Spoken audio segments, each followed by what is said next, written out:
Hello everyone, my name is Maciej Nowak and welcome to the Awesome to Know podcast where we discuss all things WordPress. My today's guest is Vesa. Val is social media strategist, community manager at Cloudflare and privately a security and photography freak. And today's episode will be all about security, because security is something that is others' problem until it's your own problem. And stakes are high, from wiping your personal account to losing your customers' emails. And we talk with Val about your personal cybersecurity measures because it is you who is the gateway to your bank account or company server. If you don't want to miss new episodes and keep learning more about WordPress, subscribe to the Awesome to Know newsletter at awesomestudio.com/newsletter. This is osomstudio.com/newsletter. If you watch this on YouTube, give us a thumb and subscribe to the channel. This means a world to us. Without further ado, please enjoy my conversation with Vesa.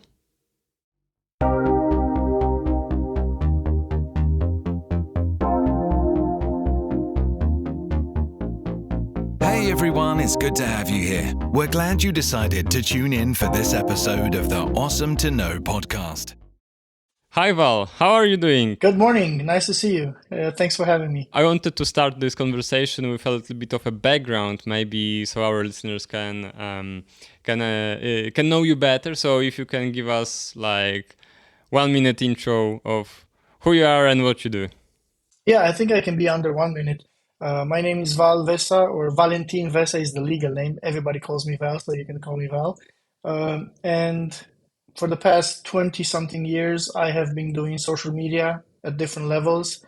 I remember starting back in the day when Facebook was not even available outside of the US universities, and anxiously waiting for a Facebook profile in Europe, and then all the way up to now to working in social media and in the community department for Cloudflare.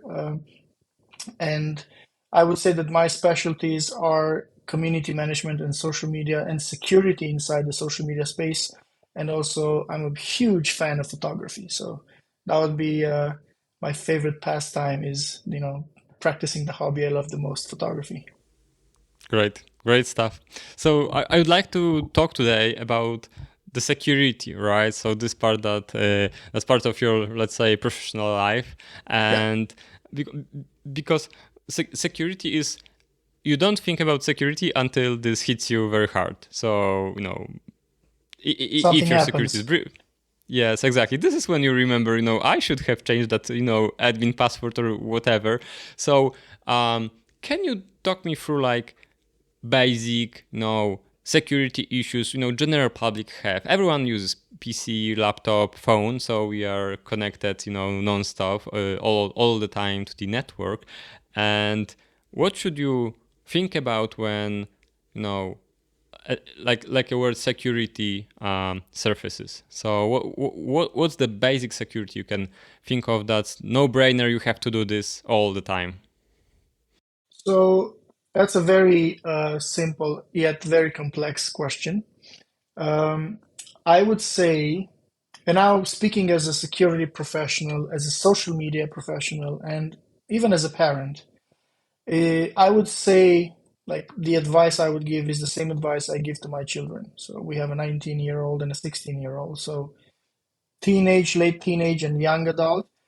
And if anyone watching this is a parent, they will understand perfectly what I'm saying is please don't set your password to, I love mom, I love dad, 1, 2, 3, 4, 5, or demo, or, stuff like that. Because as much as we like to think that attackers are very, very smart and they take, extra measures to hack our accounts, most of them rely on our inability to actually create at least decent passwords. So, like the first thing would be make sure your password is long enough and diverse enough in terms of characters and signals, symbols and so on. I usually create all my passwords with minimum 50 characters. And 50? all my 50 passwords characters? are managed 50, yes. Wow. And if the website you are using doesn't allow you to create a password that has at least 50 characters, maybe you have to reconsider using that service. Just an advice. Wow. Also, most likely your bank will have issues with you using passwords that are longer than 8 or 12 characters, depending. Usually, banking system, although it should be the safest in the world, it's really, really back. Like they delay all the developments on the security side until, as you mentioned, something happens. So, for example, if your online banking is requiring you to not use a symbol, as one of the banks that I used did, I literally just called the bank and I said, I want to take my money out, and I go to another bank.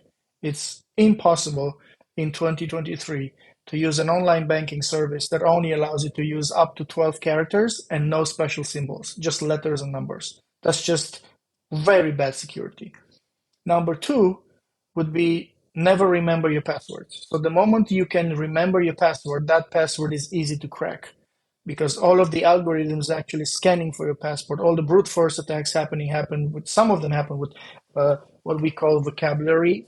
So they actually look for meaningful words, sentences, stuff like that that actually makes sense for a regular person to use. Like I was born in city name, or I was born on date, or something like that. And then if you can't remember your password, that means you have to rely on a password manager. Now, I'm not going to say which one because you can, there's plenty out there, but make sure you use a password manager and make sure your master password is very, very difficult to guess. Again, this is the access to all of your passwords. So even if, like we've seen LastPass, for example, right, hacked in July and then August, I think, or other password managers, leaking, let's say, lists of, depending on what they lost. But again, because all the passwords are hashed, most likely they will not have the actual passwords leaked out there. But still, if an attacker gets the list of all of the sites that Val has in his LastPass, most likely I will be seeing in the future, in the following days, phishing attacks. Because if I have an account on gmail.com, most likely I will see an email that looks like Gmail asking me, oh, after the recent LastPass hack, make sure you change your password. Click here, which will never happen from Gmail. And you will click, and that will not be a Gmail site.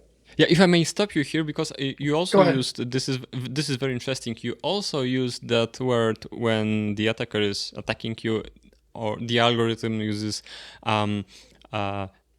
vocabulary. How did you call it? The algorithm is called. Vocabulary attacks. So this is like a semi-dictionary attack where.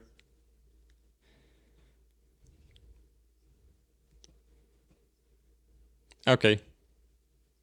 All right. Yeah. Okay. So yeah. So sorry for interrupting. This is very interesting. That you and I see this also. Yeah. Okay. I also see this. With my friends, sometimes distant family, that they are relying on those tricks to remember the password, and those are terrible passwords. So my heart is with your recommendation, and when you said 50 characters, I was just astonished how you can remember this. But since you are explaining now that you are using password manager, this makes sense. And yes. Yeah, so let's get to this password managers, because this is also like the gate to all of your passwords, right? And then how to remember that password that wouldn't rely on vocabulary, but still be long enough not to be cracked, and so on. Yeah, so I would say when you pick the password manager you want to use, or when you make your choice, look through all the features that they have. And the password manager that I'm using, actually, I will not share the name, but what's important for you is to decide, does it have 2FA? So you have to be able to enable two-step authentication on the account. Also, on top of that, because even 2FA to some degree can be spoofed. So if, for example, your 2FA relies on sending an SMS, so you get the code to log in, your number can be spoofed if somebody is close by, or there's different techniques that other people can actually get that SMS from you and log in instead of you. What I also use is on top of 2FA, I use a physical key into my laptop and on my phone. So I have to confirm that I'm physically next to my device, and that can only be done by me to make sure that I can log in. So even if somebody, you know, let's say, finds out what my password manager master password is, they still have to go through the 2FA and the physical token authentication to actually get into the account. So So there are three that's a layers. corroboration of factors that usually doesn't happen.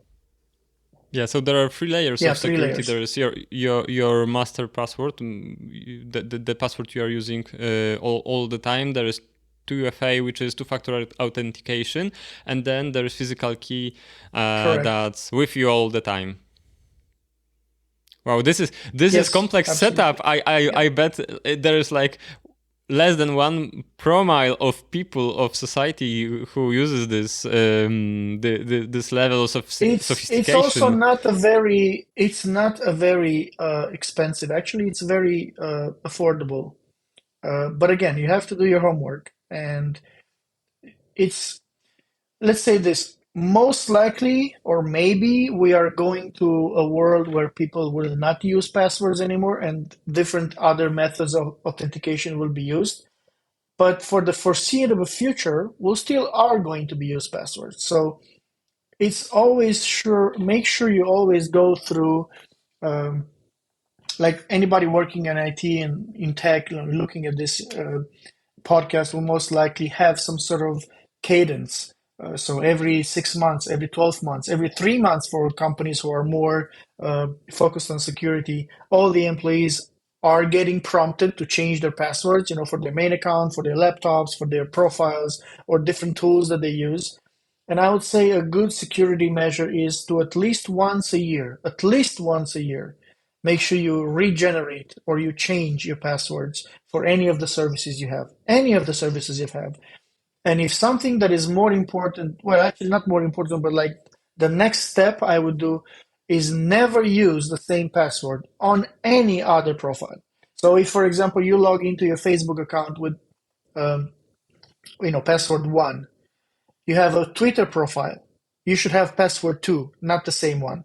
You have a Gmail or whatever email provider you use account, password three. Why? Because if somebody hacks into one of these profiles, it's most likely that they go through, for example, your DMs on Twitter or your private messages on Facebook, or they go through your emails. Well, if they get to your email and that's the email you use for your regular conversations, that's fine. I would recommend you have an email address only used for your password and settings on relating to security. So for That's example, interesting. my personal Gmail address, I never use to set up profiles for security reasons. So I always have a separate security email address that I use just to set up the password for Twitter or something like that. And of course, for example, services like LinkedIn or even Facebook, they allow you to have multiple email addresses into your profile, right? So if an attacker goes over your Facebook and let's say somehow they manage to get inside your Facebook, although even Facebook has good security measures for password, you can also enable 2FA on your profile and so on. And I recommend everyone has. If any service you use has 2FA, two-step authentication, please enable it. If anything else you don't remember from this conversation, you remember this.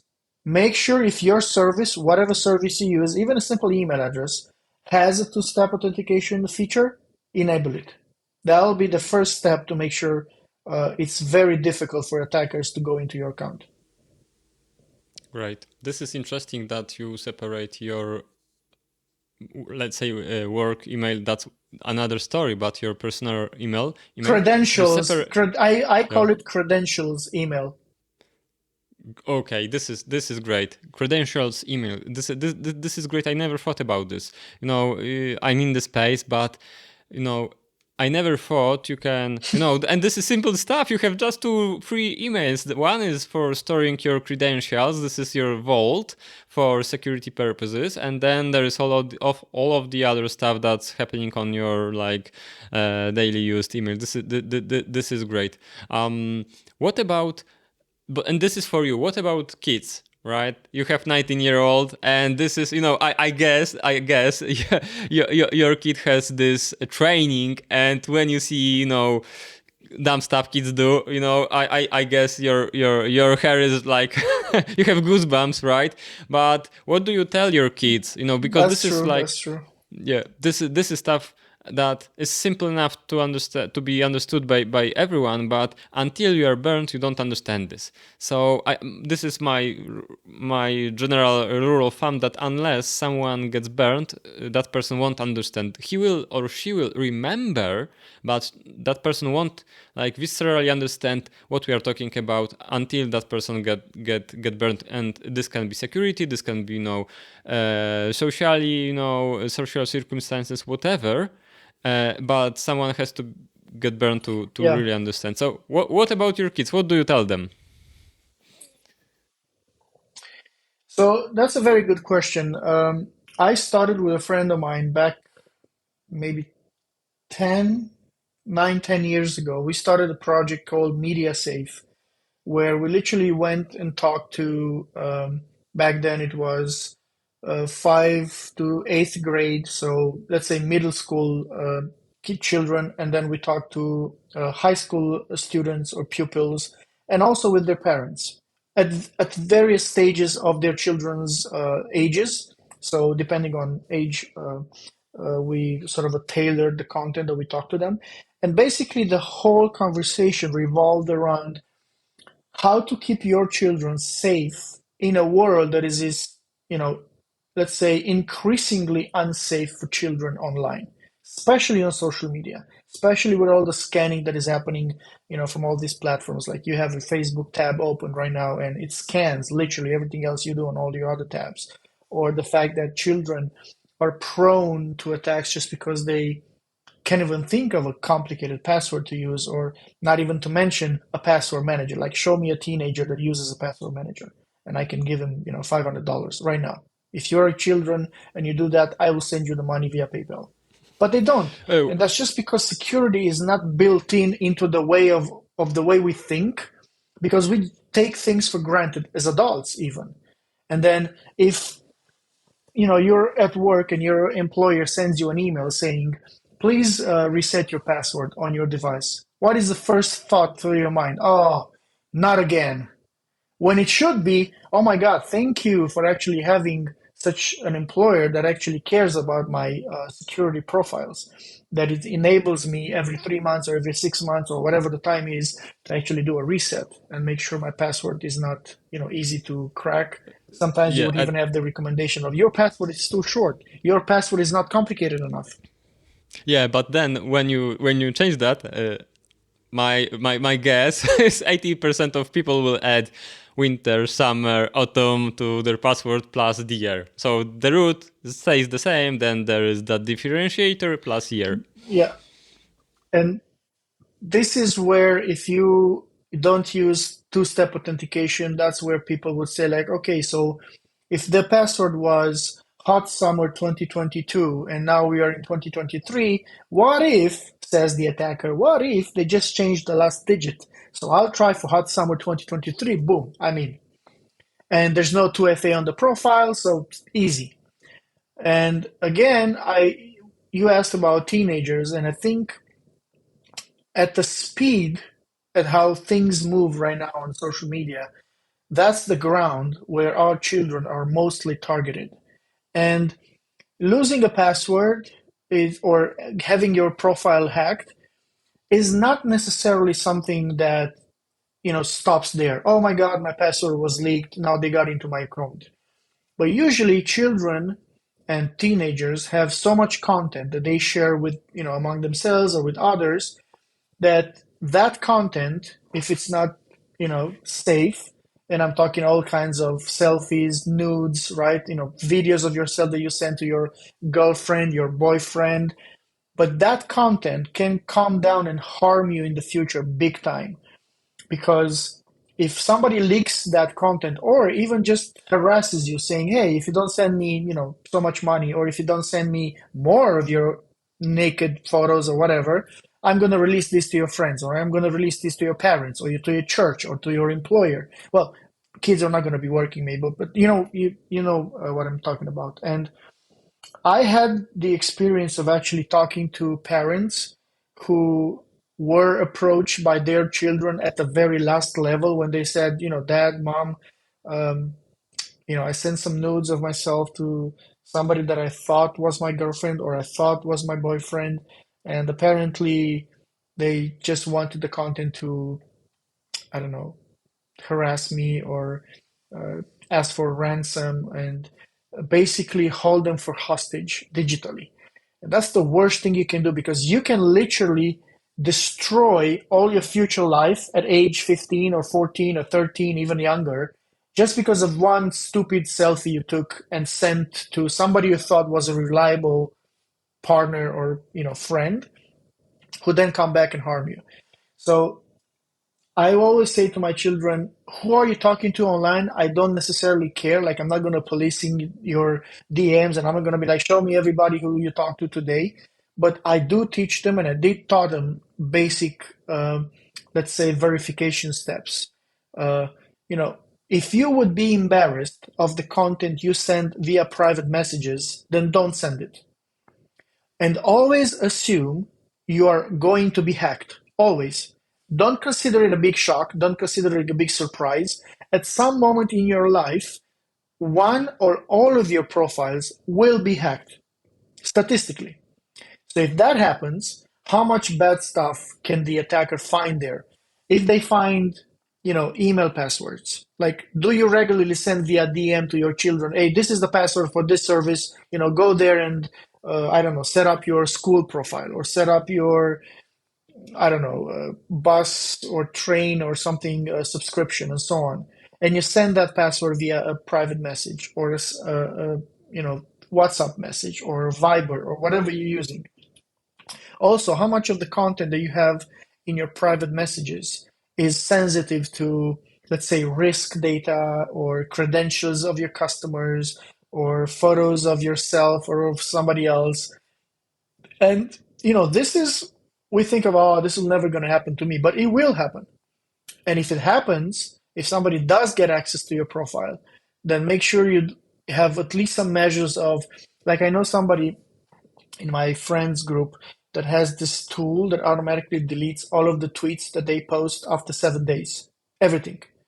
So it's, I mean, what, because I asked, I was curious. I said, why are you deleting your tweets? And the person said, well, think of this. Twitter is a high velocity social sharing platform, right?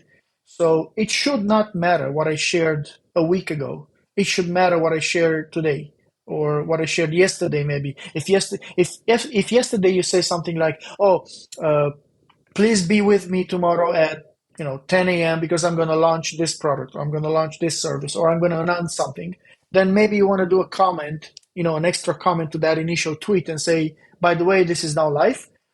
But other than that, why do you need to keep your Twitter history forever there? Even DMs, go into your DMs and delete them. Now, of course, you can only delete your side of the conversation for many of these platforms. But for example, on Instagram, and this is something that I always teach children, make sure you don't DM back to anyone that you don't know. And if you did send a message, you can, in Instagram, I don't really know of any other platform right now, top of my mind, that allows you to do this. But on Instagram, you can unsend. So there's this feature. Once you long tap on a message you send, you can unsend it, which means it's going to be deleted from your device, from the destination device, and also from the cloud. There's going to be no trace of that. So if you send a password or a bad word or some inappropriate content, you can unsend it and at least fix that. So you can do that. Pause this podcast, go back to your profiles and check. Yeah, this is great advice, and also this opened a couple of paths for me because speaking of this auto purging Twitter account after 7 days, there is that investor called whose name is Michael Burry, and he's that famous investor who recognized the the real estate crisis and made huge like money on top of it because he analyzed it. And his Twitter profile is like messages tweets are deleted after 24 hours. So this is put to the extreme. He has like crazy number of followers, but this is the first time I noticed this kind of precaution. I was also like, why he's doing this? Like it's some kind of weird thing to do out of being, let's say, weird, because he's a little bit weird, to be honest, from what I read and saw in We are the all movie about weird in him. our own way. Of course, exactly. And when you think about this, we are very weird as every individual human being. And this is great stuff. And also on the topic of deleting messages, I think iMessage now introduced recently a possibility to edit your messages. So I'm not sure if you can delete them, but for sure you can edit them to be empty message, for example, which is exactly what would mean to delete the message if it is empty. I'm going back to the teenagers or children. Um, we do know that children don't care about anything security related. Unfortunately, much of the adults that I've met don't care about security as well. So it's not only about children, it's about anyone. Think of your parents, think of any elderly who literally are provided with a set account. So most likely, if you listen to this, you have your grandparents or your parents and you set them up for an email account or you set them up for a Facebook profile just so you can be in touch with them. Maybe you live in another country, maybe you live in another continent, and that's the only way you can keep in touch with them. And if the password you set for them is I love you, mom, or I love you, dad, please stop this podcast and go back and even remotely try to regenerate that password, because most likely they will not have the precaution you have and they will share stuff on their private messages that is secure to them. Maybe they're going to send out banking information, maybe they're going to send out credit cards, maybe some fisher will try to, please upload your a copy of the front and back of your credit card so we can verify your identity. This should never happen. No bank in the world or no system in the world will ask you to actually send a photo of your credit card. But speaking of this, there every now and then a message surfaces or a tweet surfaces where someone was so happy that person is flying to whatever destination, they share their ticket photo, and then some funny guy Yeah, cancels the booking for that person, and there is no trip anymore. So in speaking of this, people are not aware of kind of information they are sharing and what you can do with this kind of information, because you have on flight, on the airline portal, you only need booking code, which is, I don't know, 6 characters. It's very short, 6 characters plus your and last surname. You name. see, exactly, surname, Novak, it's 5 characters everywhere. Twitter, LinkedIn, this information is no information at all. You have to get hold of 5 characters, 6 characters for the booking reference to cancel someone's flight ticket. Because we are talking about social media, and as I said, I also have this huge hobby of doing photography. This is something I always take very, very, very good care of. So we've met at a work camp. I go to work camps a lot, and I was one of the organizers of the photography team. So I led the team many times at Work Camp Europe. I will go this year again in Greece. So most likely we'll meet in June if you come in Athens for Work Camp Europe. But every time I take a photo, every time anybody in my team takes a photo, I always tell them, make sure inside the frame that you're taking the photo of, even if it's a selfie, make sure you don't have any identifiable information as, like you mentioned, booking reference codes, even parts or even the complete photo of a credit card, even something like, key number. So let's say there's an event, you take a photo of a group and somebody in the group has the key in their hands and you can see the number of the room. Why would you let that out on social media? Any attacker, anybody, any harasser, any, I don't know, rapist, for God's sake, they can actually go to that room number because they know for sure it's somebody that they found in the photo, and it's going to be easy to find their way in a way. So the less information we share on social media that can identify us specifically, it's only going to build up more security for us online. And this is sanity check for anybody who, for example, you're in a call. Like right now, we are in this conversation on video, and if I take a photo of the screen, just because I want to send it to you so you can see, or for the audience who didn't see this, we did a bit of a technical setup before we went on, and you sent me a screenshot of your screen so I can see how I look like in the photo. So, for example, if I took the same thing and you would see my bookmarks, you would already have half of the information you need to hack me, because you would know these are some of the services Val is using because he has them bookmarked on his browser. It's easy as that. And then you're going to try to see if you can hack those. Or if I take a photo in a meeting room, for example, we have a meeting, and on the whiteboard there's information that maybe is NDA. Maybe we're launching a product and we write down some details, and I take a photo and saying, hard at work, keep up the good work. This is Monday rolling something. And in the background, anybody can see the name of my future product or what I'm trying to build, maybe even password for like the corporate Wi-Fi or something like that. So these are bits of information that a smart attacker will not attack you instantly. They will actually initially start harvesting information for weeks, sometimes for months. And then when they have a pretty good picture of who you are digitally, they will attack. And more about this, because this opened again something in my mind. Last week I read about a guy who has scanned all of the Python libraries, open source libraries that's out there on GitHub, and he found I think 53 AWS keys to servers. Production keys that he would be able to spin off new machines or change setups or from Microsoft. Have too much access, let's say that. Yeah, but those were publicly pushed commits using public,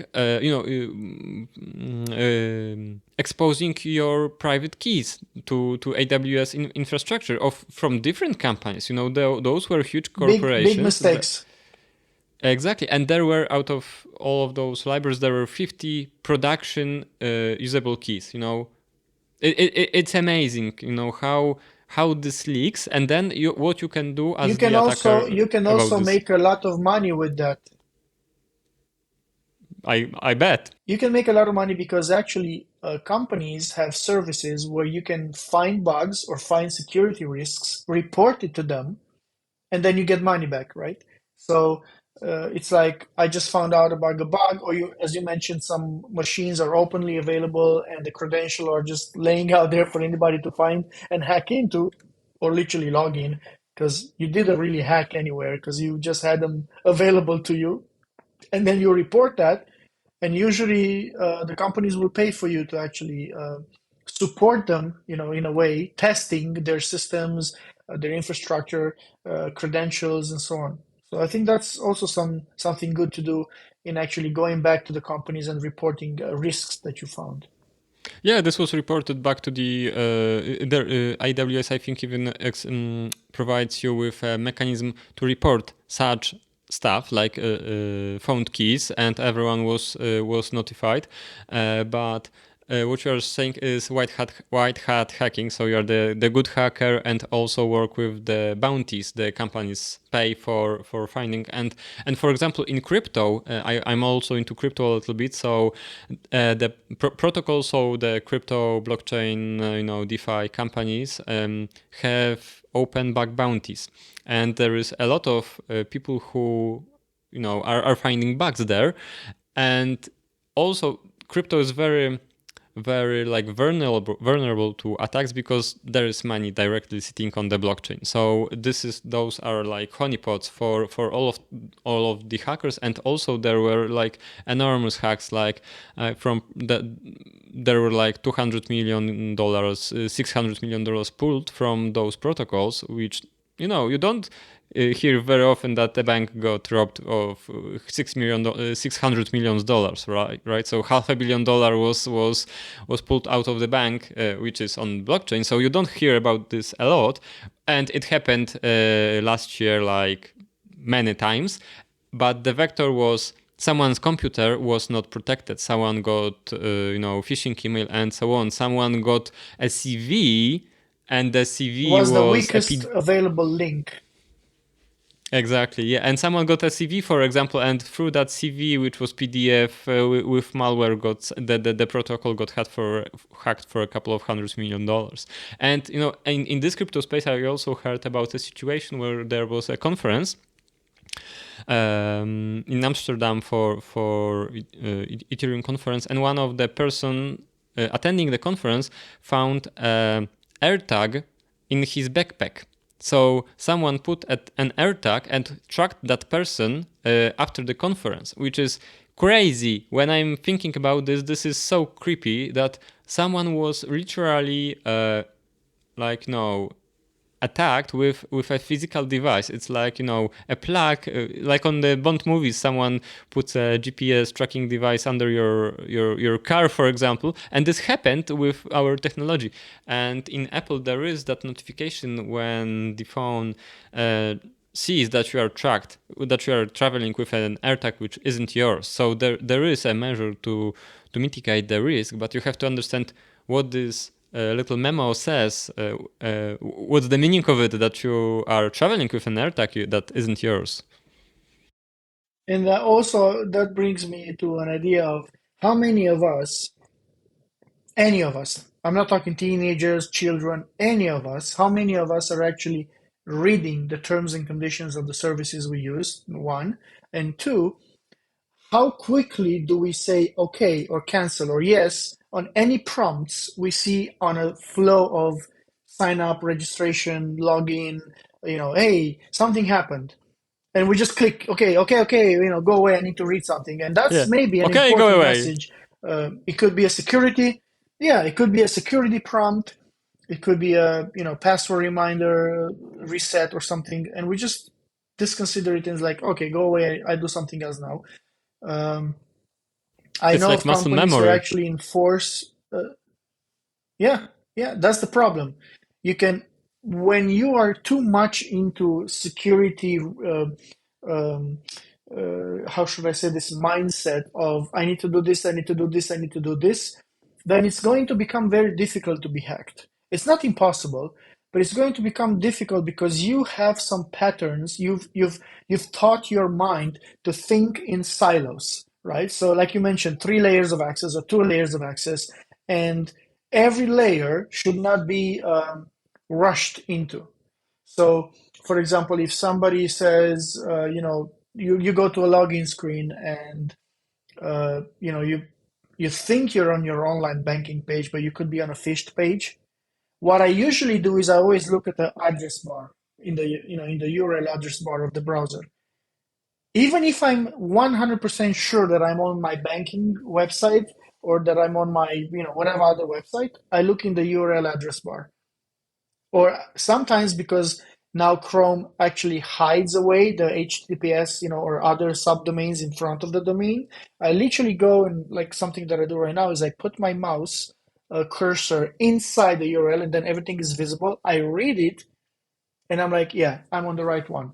It takes 15 seconds, maybe 10 seconds, but it's much better than actually go on a phished website and provide your credentials and then be hacked.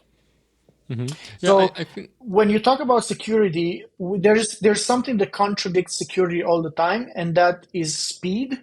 So people say, I want to be fast, I want to do things fast, I don't care about security.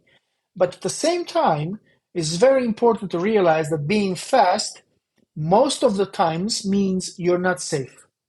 Even driving cars, even logging in, even changing passwords. Fast, most of the times, is not safe. Not all of the times, because there are services and some providers who make it happen for you to be safe and fast, as I like to think about my employer, Cloudflare.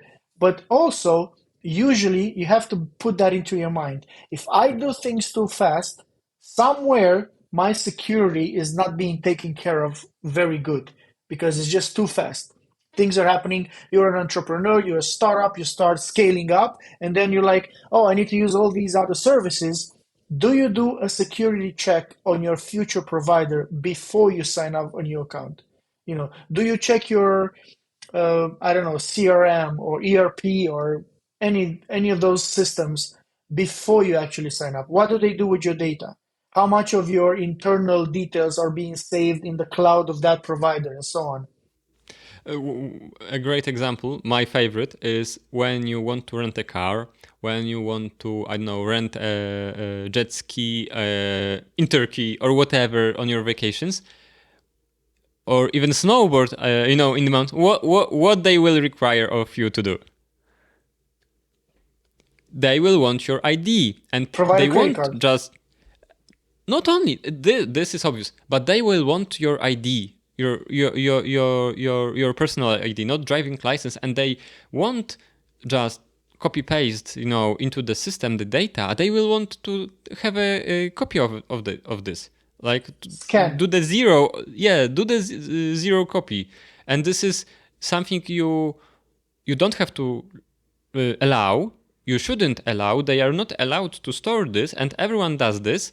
You rent €50 worth of equipment, and they want to do this, and this is terrible because you get, like, you share your full color copy of the document that can be forged, used to take a short loan for €1,000, for example, and then be harassed by, not paid loan, for example.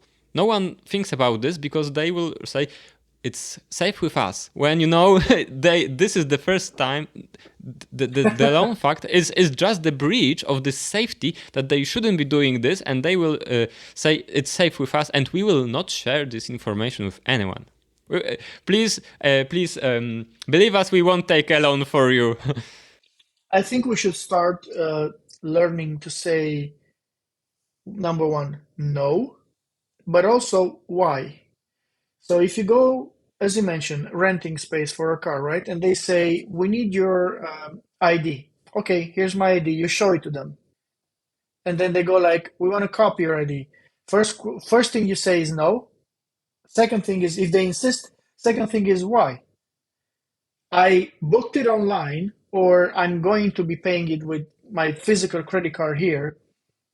You are getting the money. I am getting all my details to you, so you can find me if you need to find me, or you can file a lawsuit if something happens, like there's a car crash or there's an accident, or if I need to come back and say I want to claim insurance because somebody broke my window as I was driving the rented car. But if they don't have proper legal cause and reasoning, like if the country you go to, let's say, is Germany, I'm assuming now, I don't know for a fact, but let's just say you go to Germany and want to rent a car, and they say, we are legally binded by law number, paragraph number to actually get a copy of your ID, then yes, provide it. If you are safe and you're okay with actually trading that information for getting a rental car, or maybe you can go and pay 5 extra euros per day and get another company that doesn't require you to provide that data. It's all about choices. And I know, again, in security, you want to be fast. Like, I'm not going to go again and find another rental company and, lose all this half a day to.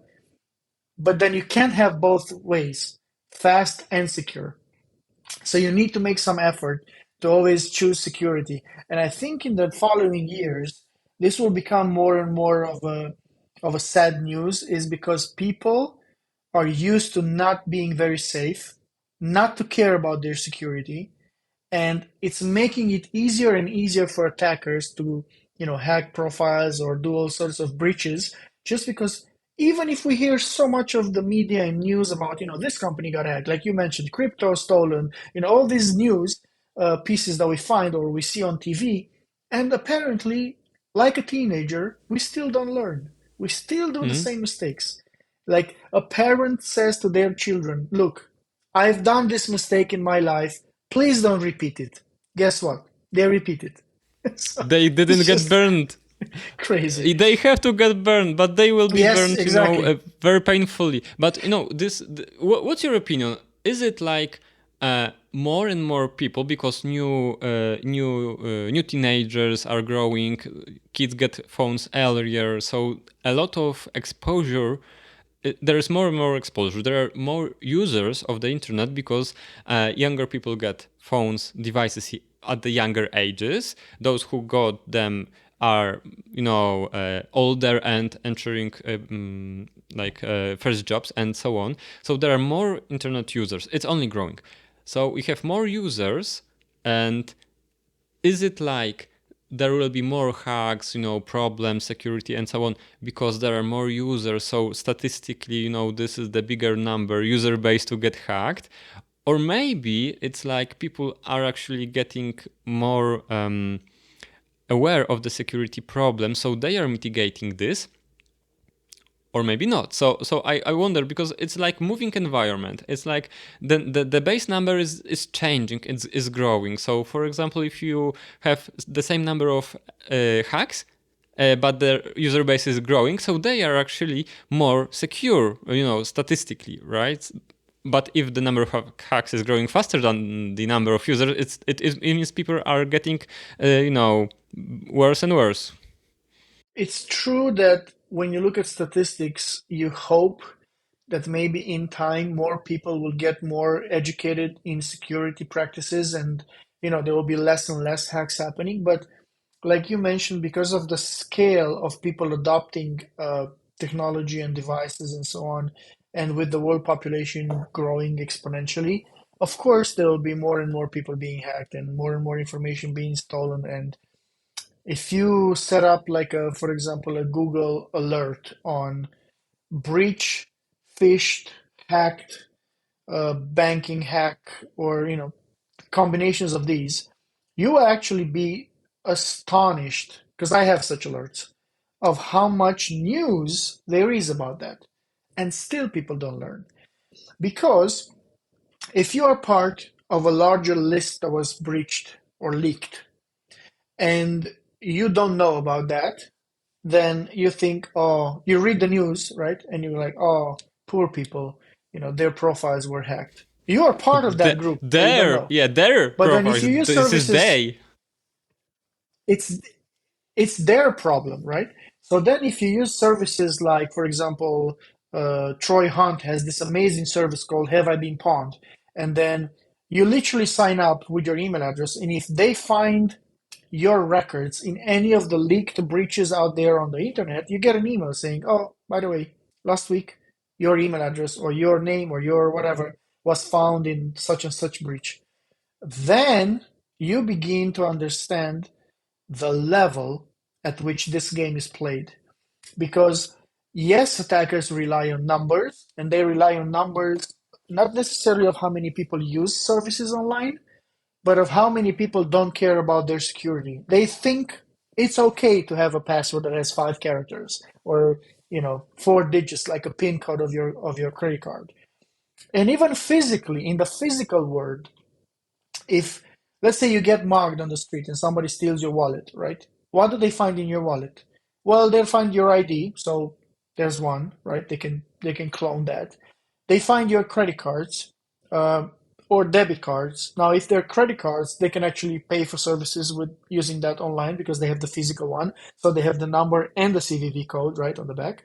If they are debit cards, and your PIN code is the same on all of them, and if by some twisted mind error you have a small post-it note or a small note, or maybe even on the back of the card that I've seen maybe many parents do, they literally have the PIN code written down on the card. So the attacker has now, let's say, 5 cards from your wallet. One of them has the pin on the back.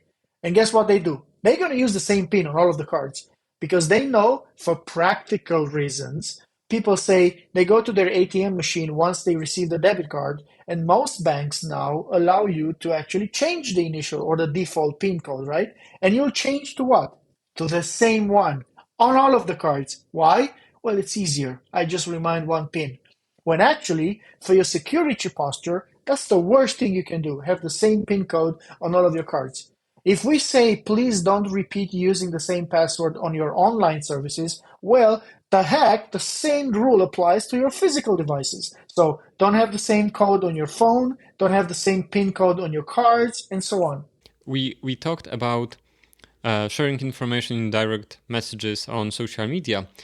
What about the best storage of password inside the company, which is Slack? I bet there are companies like 9 out of 10 companies are sending passwords to the services through Slack messages. This is the best. This is like They if should, you are on, yeah, and Slack is like if you are on a paid plan, the memory never erases, and it's like the best space. You will there is a search. You will find everything you want to find there, and this is the best place, obviously, for storing the password for all of the services you use internally. Which I'm just joking, by the way. yeah, but unfortunately, something that a lot of people do, again, because of, I need a comfortable, easy, fast way of sharing passwords. But as I mentioned previously, if you use a password manager, and if your company luckily has done a wise decision of adopting a password security manager for all of the employees, then it's very easy to even set up groups for, like, let's say, the marketing team has maybe access to all these tools, and some of them allow for multiple seats, some of them don't. But then again, this is an agreement you have with your provider. So if you have a shared password for, let's say, for Twitter, right? You have multiple people in your team accessing the same corporate Twitter handle, some of them for paid social, some of them for regular organic tweets, some of them for setting up campaigns and so on. So they need the password to actually access the Twitter account. But you have to share that on LastPass or whatever other password manager you use, Keeper Security, and not share it via Slack or via private messages or via emails and so on.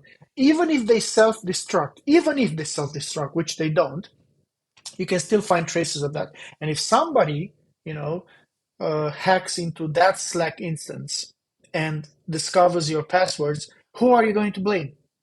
You're going to go like, oh, they hacked Slack. Slack was hacked, so I need to go and file a complaint with Slack. No, you were the one sharing passwords in Slack.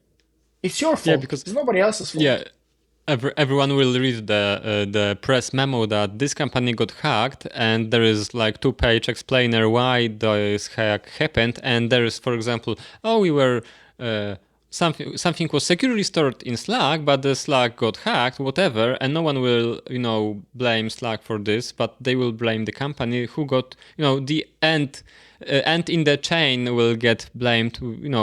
Probably rightfully so, because for whatever reason. But I'm also thinking we talked a lot about like private security, private measures, taking care of your stuff, the stuff you can do, take care as private like person, your bank accounts and passwords. Also the same rules apply to your professional environment.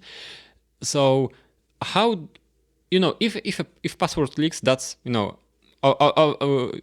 can know what to expect. But how a person can be also attacked, like you mentioned phishing, for example. What are other methods of attacking for like breaching information, getting access to the passwords and so on? What are other vectors other than phishing? So phishing is actually phishing is done via email, right? Most likely. So the first entry point is you getting an email with something that looks like your online banking or some other service you use online, and it's asking you to do one of the two things. One is verify your identity because our services detected that blah blah blah, something, and they're going to ask you to maybe upload like your ID or your credit card or your passport, or depending on what they look for. And two is where they actually ask you to reset your password. And to reset your password, they will ask you for your previous password, which is similar to other legal or rifle services, because some of the services, when you reset your password, they do ask for your previous password and then ask you to enter your future desired password. So phishing attacks these days are, it's not just a basic, a very bad, ugly design and a PDF attached, which would most likely trigger the attention of most users, and they go like, "Oh, this doesn't look right." But actually, now they build very, very realistic, or looking lookalikes of the actual websites from the email. So if they convince you in the email that this looks legit and you click, the second step I do always, as I just shared, is look at the URL. If I feel that this doesn't look right, I look at the URL. Am I on the right URL? Sometimes the URL doesn't change because you have a huge iframe in the browser and you don't know. So the URL is the correct one, but somehow inside the page, you get redirected to another content. That's very scary.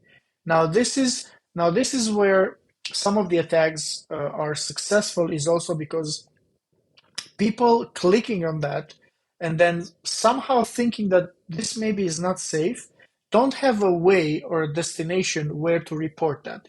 So, for example, us at Cloudflare, if we see anything that doesn't look right, if we see any email into our inbox that looks like phishing, looks like spam, looks like a possible attack, what we do is we report it internally to our security incidents team, and we say, I just got this email, it looks fishy, it looks strange, can you please look into it? And we have a lot of people in the security team to actually go through the email and say, yes, this is a legitimate concern, or no, this is a false friend. Guess what? Nobody ever gets blamed if you report a false friend or a false flag. It's fine because that's how you get trained. Nobody, no manager, no team lead, no department manager will ever say, "Hey, Novak or Vesa, or why did you report this? Because this is not an incident." Actually, it's appreciated and encouraged. And when you have an internal culture that actually encourages people to report anything you see, like I like to see every time I'm out in the subway. I'm based in London, by the way. I don't know if I said that, but every time I go into the subway, they have this sort of a recorded voice that keeps saying the same thing. See Mind it, the gap? report it.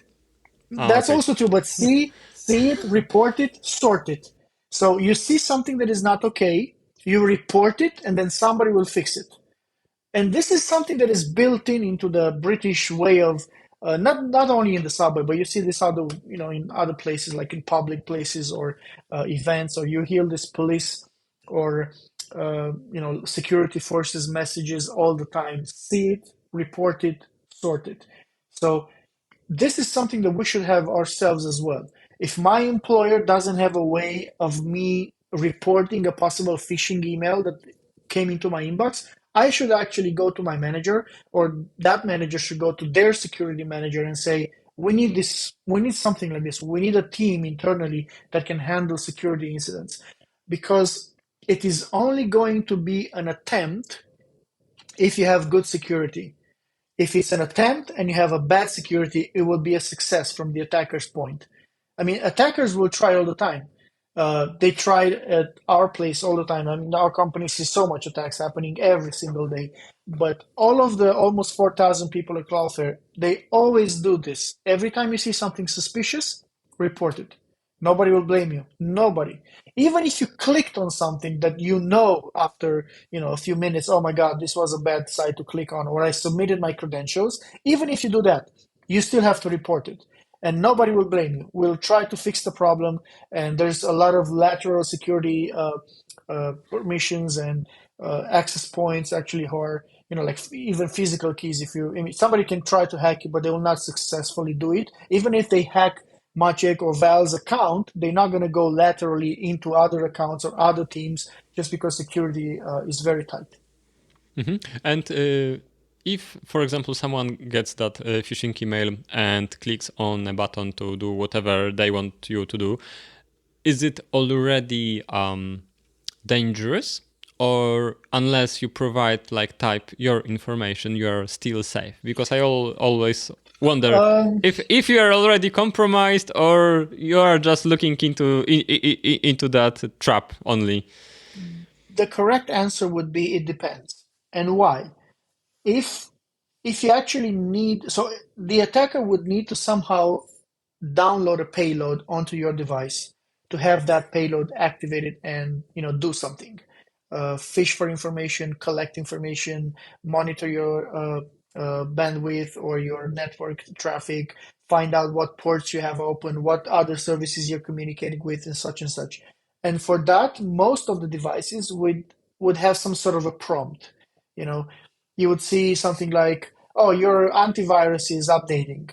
And because again, we talked about it a few minutes ago, you don't carefully look to, what is this notice? Should I click or not? You see antivirus alert.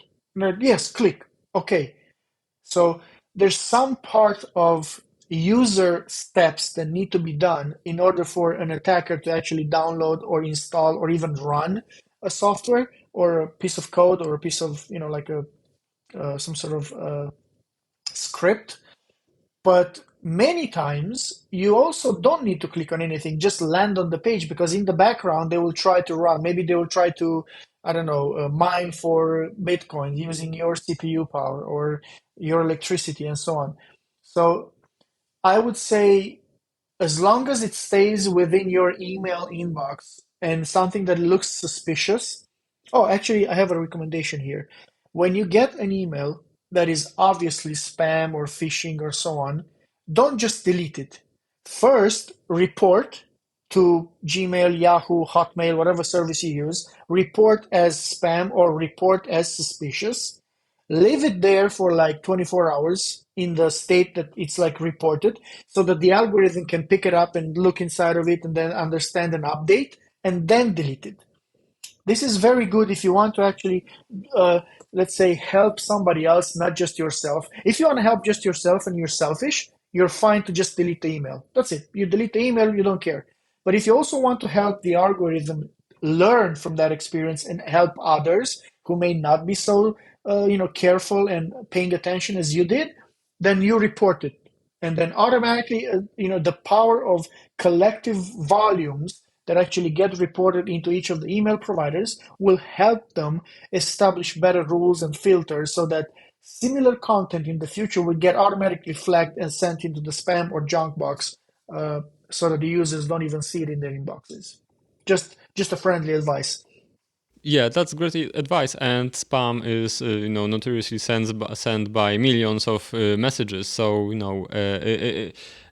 everyone should report this. I also wonder because one of the earliest advices, apart from clicking to like unknown links in unknown emails, is Wi-Fi in cafes, hotels, also USB chargers in the hotel room where you can plug your cable and charge your iPhone, for example. Inside that USB cable there can be hardware, trying to monitor your phone, and Android it is very like vulnerable to such attacks. And also, funnily enough, I like a year ago I think there was a big news that motherboards manufactured in one of the factories in China were get hardware like spying device inside the motherboard. So it was implanted server on a chip in a server motherboard for one of the big US companies and they only knew about this because those motherboards were to be used in military environment, and there they got reverse engineered, and that this is the reason why those chips were found. So the amount of spying is crazy. And also, maybe have you heard about the stat that about 40 something percent of internet traffic is generated by humans?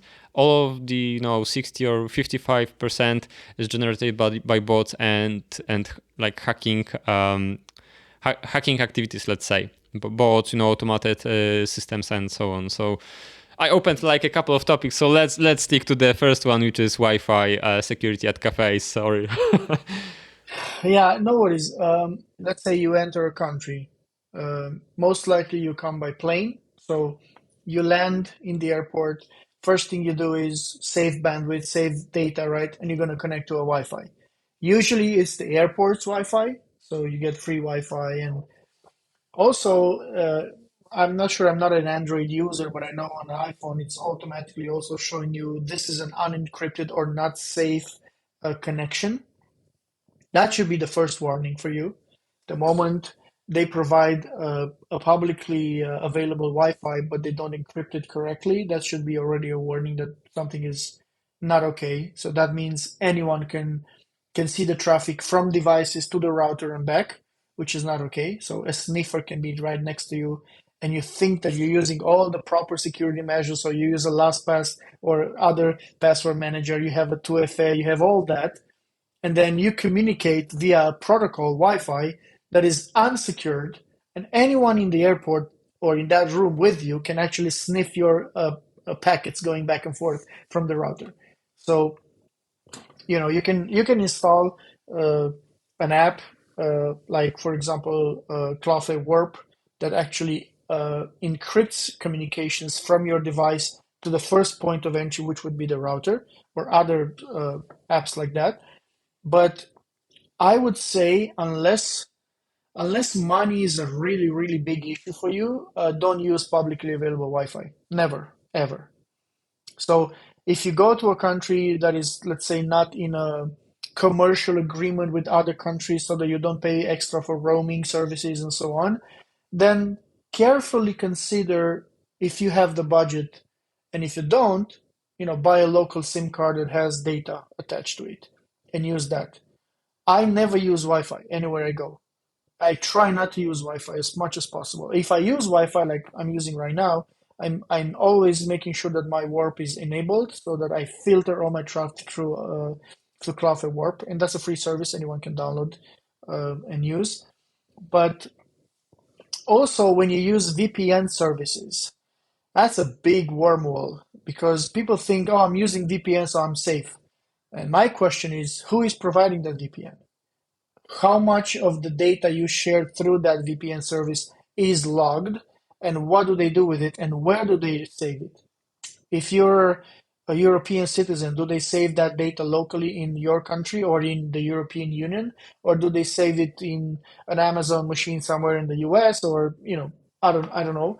So even if they save the data somewhere, do you have access to ask for deletion? Because by GDPR rules, we know that you can reach out to any of their providers and say, please delete any traces of me from your system.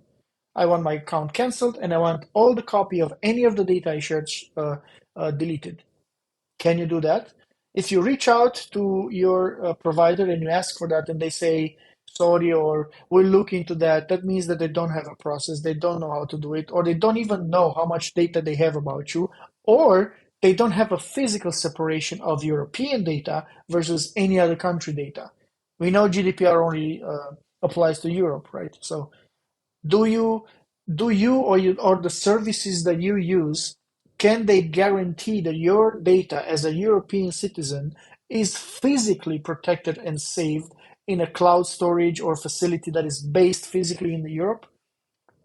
These are some of the questions you should ask yourself. And I try to also make sure that, for example, we talked about teenagers and children. They would connect to anything that has Wi-Fi in it. Like you go to a subway and everybody there is connected to Wi-Fi, or hotel rooms and conference rooms and events venues and so on. So even when you provide Wi-Fi to your event, if you organize an event, make sure it's always encrypted, make sure it's always via a password. But I will also encourage everyone to have apps on their devices that actually encrypts their traffic. Great stuff. And also, I remembered when you were talking about this antivirus notice, I'm like changing gears here a little bit, because you mentioned also the kids, and I remember you saying about people clicking on this antivirus fake messages.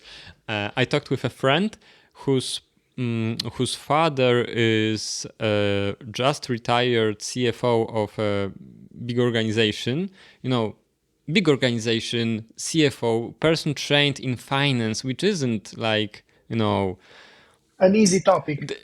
an easy topic. You have to be very diligent in this. And every like 2-3 months, he has to go to his father to fix his computer because it got totally malwared with a lot. those antivirus messages, yeah, I clicked this. Why did you click this? Because I wanted to buy it. I mean, I cannot like recall the whole conversation, but person, it's like changing totally. The person changes the moment he leaves this professional environment and enters PC environment, let's say computer environment.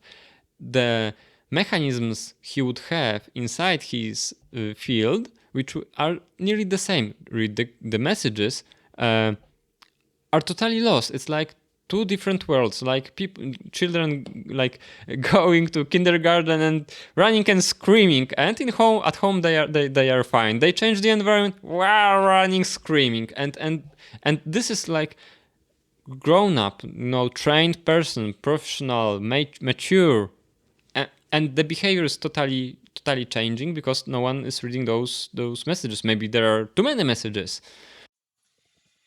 Uh, well, out of the abundance of, bombarding people with banners and warnings and alerts and all that, people have a tendency of just click away, just click and make it go away. That's why I hate, and I literally hate, all those pop-ups where I go to your website and the minute I move 1 pixel to scroll, I get a pop-up saying, Newsletter. "Would you like to, yeah, newsletter sign up?" Why the heck would I want to sign up to your newsletter? Because I literally just landed on the page. I haven't read anything. What's going to convince me to sign up for your newsletter? Let me scroll the goddamn page, let me read the content, and then have a moment where I say, oh my God, this is so useful. I want to find your newsletter sign up form. Yeah, So but there is. again, I think a lot of marketeers in the field of digital marketing are making use of all these banners and alerts and subscription models and all that so much that they actually help decrease the security awareness of people because they mistake some, uh, they're confused about, oh, this could be a newsletter or something. Okay, let me just put my email and send submit.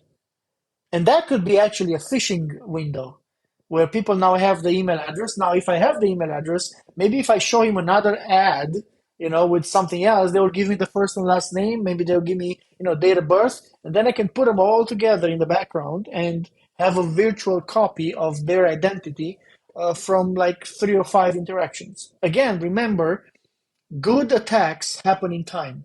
They study you, they gradually harvest information of your profile, and then they put things together and say, okay, no, this is Val digitally, now attack him. Yeah, because there are a couple of levels of attack. There are those mass emails, this like notorious Nigerian prince attack, which is like very broken English, which by like interestingly, I read about this a little bit, and this broken English is by design. So this is like qualifying, like you at sales you have qualification of leads if they are fitting your profile, price point, and everything, and you decide to take on or decline. But this Nigerian prince hack or scam is A the classic, as English they is, say. yes, the first one, and the English is broken because they are looking for naive people who will not care about broken English in this case. So if you are keen to engage with such an email, you are a very well profiled person, vulnerable to this attack.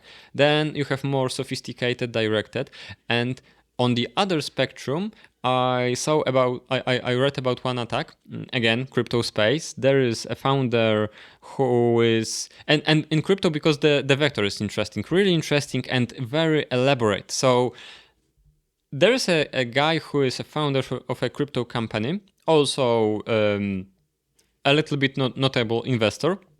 On blockchain, everything is visible if you want it to be visible. It's like, you have an open account, bank account, everyone sees what you have. If you want to match you with this account, so it's known he has some crypto, and some, meaning like 50, 100,000 euro in crypto. And he runs a Discord community around his company. And people, it's like community, people share, do stuff for free and so on. And a guy is appearing, helping with the project a lot. creating 3D movies for the cause of the project. They talk a lot. Now, long story short, they have great talks and so on. He introduces him to the founder, to another person. This person creates the opportunity to meet with Airbus executives, because this is the same space. This is physical startup, and the guy, by the way, has some crypto. So this is great opportunity for a young company and so on. But then please check out my project I do on the side, and you can mint NFTs. And I will send you one. You only have to connect your wallet to my NFT page. And this Okay. guy has separate account for all of the crazy stuff, to test out, right? And he uses this separate account to mint this NFT. And in crypto, when you connect wallet to any protocol, you have messages that explains what you are doing. You are allowing your wallet to be able to read, to write, to interact with a given token. And it, instead of a token that person said would interact, it was another token, and the one he had on his account. And he, allowed this, or I don't remember if he allowed or not allowed. But if he would, on his normal storage account, he would be, that it would be empty. He would be totally wiped out. And I'm saying this and explaining this story because it took between 2 to 3 weeks of time to build the connection between two people, to produce custom stuff, which were 3D animations, 3D designs and so on. It's not like, you craft an email, you reuse, those were created just for this startup by a person talking on Discord, in proper English and everything. It failed, but how many of them succeed, and this is totally on the opposite of spectrum of sending 1 million Nigerian prince emails, right? So And also imagine if, the Nigerian prince, because you gave that example, it's a very, it's an old, like this is 20 years happening, 15 years happening. But imagine that attackers now can rely, for example, on something like ChatGPT and write perfectly exactly. email in English that makes sense, that have unique angle to each of the emails, so they don't need to send the same email to a million people that they harvested emails from. They can send a million emails to each individual, something that is unique, so that even the phishing filters or the spam filters would not catch it. So they will definitely come into the inbox of the person that is targeted. So Exactly. again, I'm going back to the fact that the more people advance in using technology, the more attackers will have it easier and early access to use technology for something that is bad, to hack, to try to phish details and so on. So I would say that, again, unfortunately, security, you can't really have good security if you want to have only very good speed all the time. With most services, you have to take your time and understand, what am I doing here? Okay, I'm creating a new profile. What details are you asking of me? Think of something simple on social media, like connecting your Instagram profile to, some scheduling tool, right? You want to connect your Instagram profile to Buffer to schedule posts, right? Nothing out of the ordinary. I said Buffer, but it can be any other tool.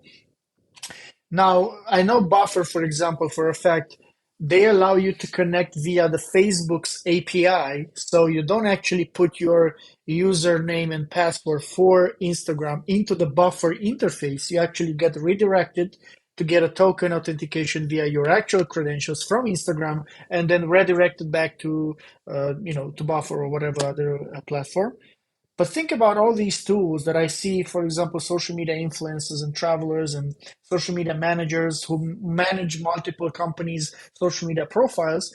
They go to some of these tools, and the tool is requesting the person to literally put the username, meaning the Instagram username, and the Instagram password for that user into the browser, unencrypted. Why would I do that? That's the biggest red flag ever. If they can't allow me a redirect option via Facebook API and come back to the tool authenticated, which means, of course, extra time, extra development, extra code, extra money put into that tool, then I would say, as a social media manager, that tool is not trustworthy and I will not use it. So, again, if you want to take this as a takeaway, if you're watching this, if any of the tools you're using to connect to other profiles request you to physically text enter your username and password for that third party tool, don't use the tool. If they can't make yourself redirect to the API of that tool, connect and then come back, it's not worth your risk. Even if it's a cheaper service, use a more expensive service that provides more security. Okay, we covered social media. What about the agencies? So a client comes to you, or you are the client. How should you think of sharing your server information with the agency that you want to let fix your website? Because there are, many different reasons why you want to change the agency, but instead, but the new agency have to know about your code and understand the code. So you have to grant the access. What's the best way to Yeah. do this? Well, if they, for example, let's say they need to access your WP admin, right? The dashboard. Uh, Number one is make sure you create another profile. So don't share your main profile, the main admin profile. Uh, Once you create that profile, do not email them directly the password. No, ever. Create in your password manager, create that profile, share it with them, which means that they have to have the same password manager as you have. So that's already, let's say, making the list of available providers shorter, because if they don't have, so you can, okay, let me stop here. You can go back. You can say something like this. You send an email out to 5 agencies and say, I want you to provide services for my website. Or they email you and ask for that. And then you should send them a short, let's say, survey. Number one, what are your security practices? Let them detail. Don't ask specific questions. Because if you ask specific questions, they can give you simple answers that may fool you. Just say, what are your security measures? Or how do you deal with security for customers? They can say whatever they say. If they come back saying, we have, X or Y or Z, this is the password manager we are using. And if you like that idea, and if it's the same password manager as you use, even better. If not, you can actually also set up a new profile with a new password manager just for that customer. It's not going to be, or that agency. I don't think it's a big issue. As long as you don't need to send passwords, share them in clear mode on any type of messaging system, but send them through the password manager from you to them or backwards, right? And then number two would be, if they don't really need full admin access, don't provide full admin access. Maybe an editor level access is enough for them. Maybe just capacity to, let's say you hire an agency and somebody in that agency needs a profile to upload product pictures on your media gallery, right, on WordPress. You can just grant them access to do that. There's many plugins actually. I don't think you can natively do a lot in terms of access levels on WordPress, but there's plenty of plugins who can do that that actually allow people to do very specific things like only edit pages or only upload photos and stuff like that. So the basic rule would be only grant the level of access that is needed for the task at hand, not more. They don't need admin access to change a text on the page. Like the CIA rule on a need-to-know basis, right? Yeah, absolutely. That's called layered security. You only have access to do what you need to do. So in order to perform your job, if you need more access or more depth access, then you should require that. And then you have to say, why do you need it? Always ask the question why. If they come back saying, we need root password access to your server, just ask them why. If they can't give a good answer, don't give them access. Yeah, Why because would this you is need easy root for us. server access? Yeah, because this is easy. Speed, as we mentioned. That's why. Sure.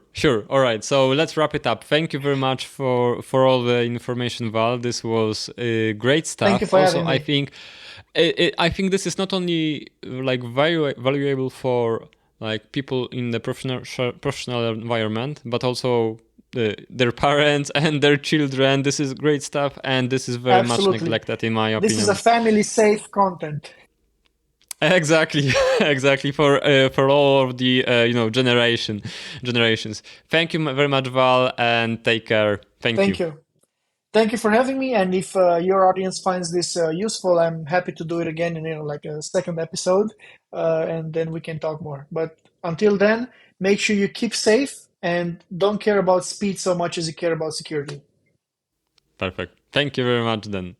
If you like what you've just heard, don't forget to subscribe for more episodes. On the other hand, if you've got a question we haven't answered yet, feel free to reach out to us directly. Just go to awesomestudio.com/contact. Thanks for listening, and see you in the next episode of the Awesome to Know podcast.